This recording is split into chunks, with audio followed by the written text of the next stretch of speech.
High guys नमस्कार आमी रुमी चले एसेছি একটা নতুন ভিডিও নিয়ে। আশা করি ভালো লাগবে। ভিডিওটা স্কিপ করো না। তো আজকে আমি রান্না করছি ইলিশ মাছের পাতলা ঝোল আলু বেগুন দিয়ে। তো আজকে আমার দাদা বৌদি এসে তো দাদা বৌদি আমার জন্য ইলিশ মাছ নিয়ে এসে তো ওরা জানে আমি ইলিশ মাছ খুব ভালোবাসি, তাই আমার জন্য ইলিশ মাছ নিয়ে আসে। আমার বর আর আমার শাশুড়ি মা ওরা মাছ খায় না, তাই তো আমরাই খাবো, তার জন্য ওদের জন্য আলাদা করে নিরামিষ বানানো আছে। আর এবার আমি বেগুনটা ফ্রাই করে নিয়েছি, ফ্রাই করে উঠিয়ে রেখে দিয়েছি, আর মাছটাও আমি ভেজে নিয়েছিলাম। তো এবার আমি আলুটা ফ্রাই করছি। আলুটার মধ্যে আমি দিয়েছি হলদি, নুন আর লঙ্কা বাটা আর কাঁচা জিরা বাটা দিয়েছি এটার মধ্যে। তো এবার আলুটা আমি ভালো করে কষিয়ে নিয়েছি। এবার আমি এটার মধ্যে ঝোল দিয়ে দিব, আর পাতলা করে ঝোল করব আলু বেগুন দিয়ে। এবার আমি এটা কিছুক্ষণ হতে দিব, এটা একটু ফুটে নিক, আলুগুলো সিদ্ধ হয়ে নিক।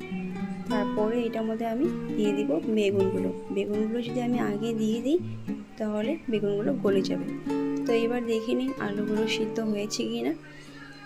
তো হ্যাঁ, এবার আলুগুলো সিদ্ধ হয়ে গেছে। তো এবার আমি বেগুনগুলো ঝোলের মধ্যে দিয়ে দিব। ইলিশ মাছের পাতলা ঝোল খেতে খুব ভালো লাগে, ইলিশ মাছের ভাপা খেতেও খুব ভালো লাগে, কিন্তু গরম দিন তো তাই আমি সর্ষে দিয়ে ভাপা করিনি। তো দাদা বৌদি বললো যে ইলিশ মাছের পাতলা করে ঝোলই করো আলু বেগুন দিয়ে, তাই খাবো। তাই আমি ভাবলাম ঠিক আছে। এবার আমার তরকারিটা হয়ে গেছে, তো আমি এবার এক এক করে মাছগুলো দিয়ে দিব ঝোলে। আর এবার আমি মাছগুলো ছেড়ে দিচ্ছি। আমার তরকারিটা হয়ে গেছে। আর এটার মধ্যে আমি এবার দিব জিরে।